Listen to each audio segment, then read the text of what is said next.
Was speed an important thing as far as fishing went? Oh, oh yeah, with the cups, I suppose. And this boat here, I won a race in 1960 at Murder Bay, and that's when she was rigged for sailing properly, like a schooner rig.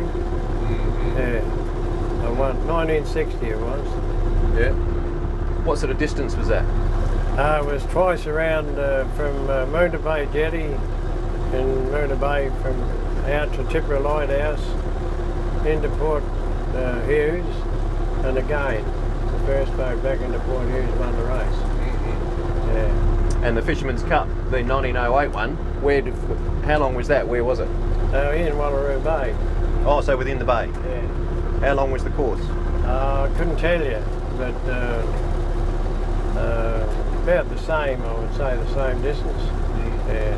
That was my grandfather, Ben Sims, that won the cup. Oh, right. Yeah, with a smaller boat. Yeah.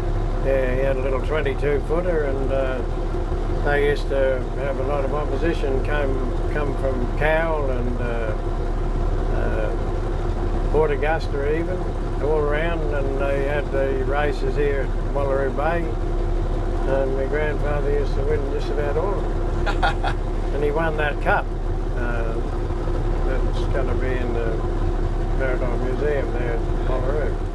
Yeah, well, where he mentions about 1908, you know, being the year that his grandfather Ben won the cup, how we stumbled across this is one of the local historians at the local Wallaroo Nautical Museum actually discovered a newspaper article that goes back to 1908, and I've got a copy of it here, and it quotes that the York Peninsula Annual Regatta was held at Wallaroo on New Year's Day. Special trains from Gladstone and Hamley Bridge brought large numbers of passengers, and several hundred persons travelled by the Investigator, Euro, Mermaid and Cadell from Port Perry, Port Germain and Moonta Bay. There was the usual contingent by the local railway service from Moonta, Kadina and Wallaroo Mines. The surrounding district added largely to the crowd, which was estimated at 18,000 people on New Year's Day in 1908. So it's amazing, you know. I can't imagine what event we would put on today that would attract 18,000 people. A boat race. Perhaps we should. And it goes on to say, long before the regatta program commenced, every available spot on the hill, under the jetty and along the beach was occupied. And if you go into the Prince Edward Hotel in Wallaroo, there's a large photograph up on the wall of ladies in their bonnets with their umbrellas and their long flowing frocks standing down on the rocks underneath the jetty at Wallaroo, and you know, all getting these vantage points, you know, to watch this sailing race. So it was an amazing thing, in fact, that it was the centre of entertainment and social interaction for the whole community for miles around. And it's an extraordinary thing that you probably don't see, and we may never see ever again. So it's really important, I think, to remember.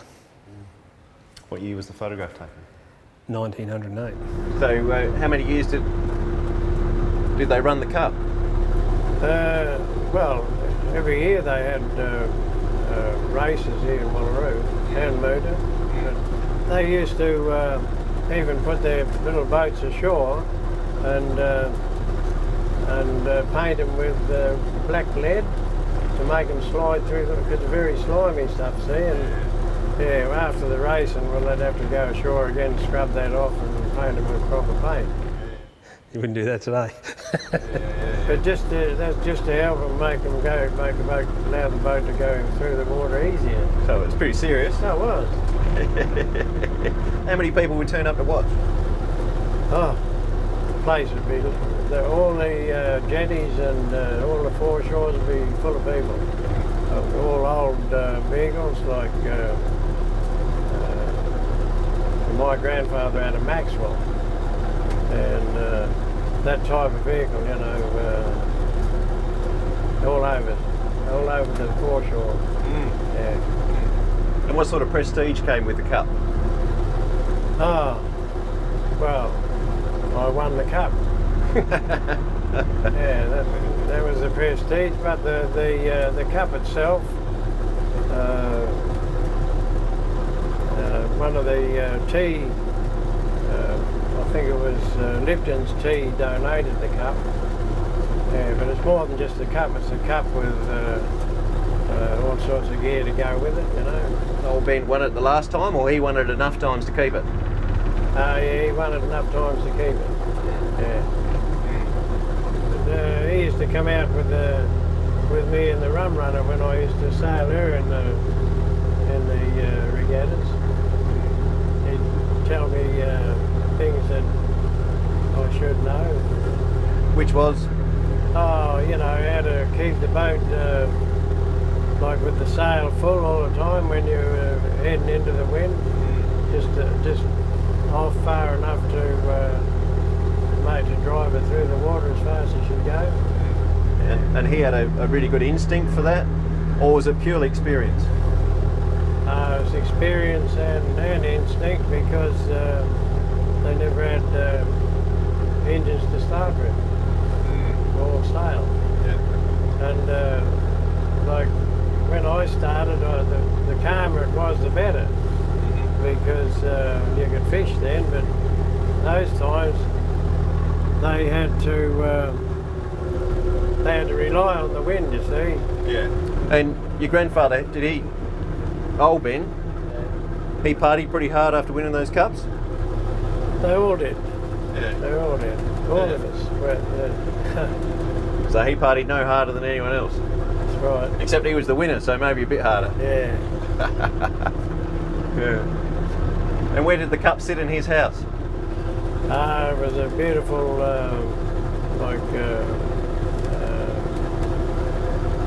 cabinet, and all those things, all those cups was all put on there, all shiny and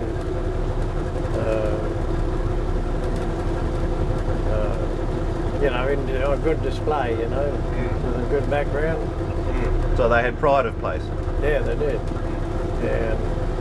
And people would come in and he'd say to them, come up and have a look at the cups and bring a drink with you, you know.